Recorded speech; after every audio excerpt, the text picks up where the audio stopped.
Assalamualaikum warahmatullahi wabarakatuh. Perkenalkan, nama saya Nurul Insani dari kelas 05. Akan memaparkan sedikit tentang kefarmasian. Kata farmasi berasal dari kata farmakon yang merupakan bahasa Yunani yang berarti racun atau obat. Farmasi merupakan profesi kesehatan yang meliputi kegiatan di bidang penemuan, pengembangan, produksi, pengolahan, peracikan, informasi obat, dan distribusi obat.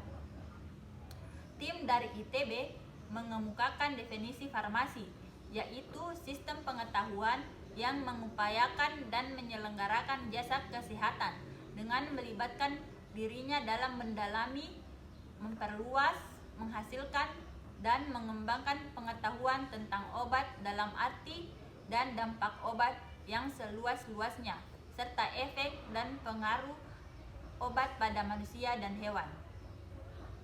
Pada tahun 460 sampai 370 sebelum Masehi, seorang dokter memiliki banyak tugas, tidak hanya mendiagnosa sebuah penyakit yang diderita oleh pasien, tetapi ia juga mempersiapkan ramuan atau meracik obat seperti halnya yang dilakukan oleh apoteker. Seiring dengan perkembangan zaman dan ilmu pengetahuan kesehatan, problematika dalam pengadaan obat menjadi semakin rumit, baik karena formulanya dan cara pembuatan obat tersebut. Oleh karena itu, dibutuhkanlah seorang yang dapat mendalami keahlian dalam pembuatan dan peracikan obat. Sehingga pada tahun 1240 sebelum Masehi, Raja Jerman Frederick menyadari dan memberikan perintah untuk memisahkan dengan resmi antara kedokteran dan farmasi. Ilmu farmasi awalnya berkembang dari para tabib dan pengobatan tradisional yang berkembang di Yunani, Timur Tengah, Asia Kecil, Cina, dan wilayah Asia lainnya. Mulanya, ilmu pengobatan dimiliki oleh orang tertentu secara turun-temurun dari keluarganya. Perkembangan ilmu farmasi kemudian menyebar hampir ke seluruh dunia, mulai Inggris, Amerika Serikat, dan Eropa Barat. Sekolah tinggi farmasi yang pertama didirikan di Amerika Serikat pada tahun 1821. Setelah itu mulailah era baru ilmu farmasi dengan bermunculannya sekolah-sekolah tinggi dan fakultas di universitas.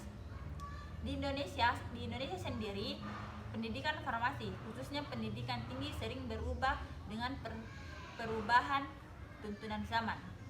Pendidikan tinggi secara umum dituntut untuk menghasilkan lulusan yang lebih berkualitas dan lebih relevan terhadap kebutuhan masyarakat.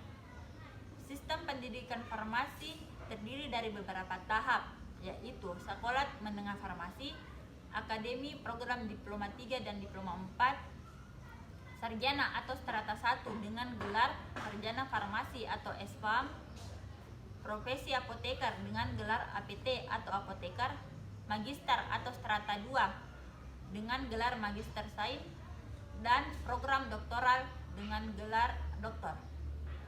Demikianlah sedikit pemaparan dari saya. Lebih dan kurangnya mohon dimaafkan. Wassalamualaikum warahmatullahi wabarakatuh. Terima kasih.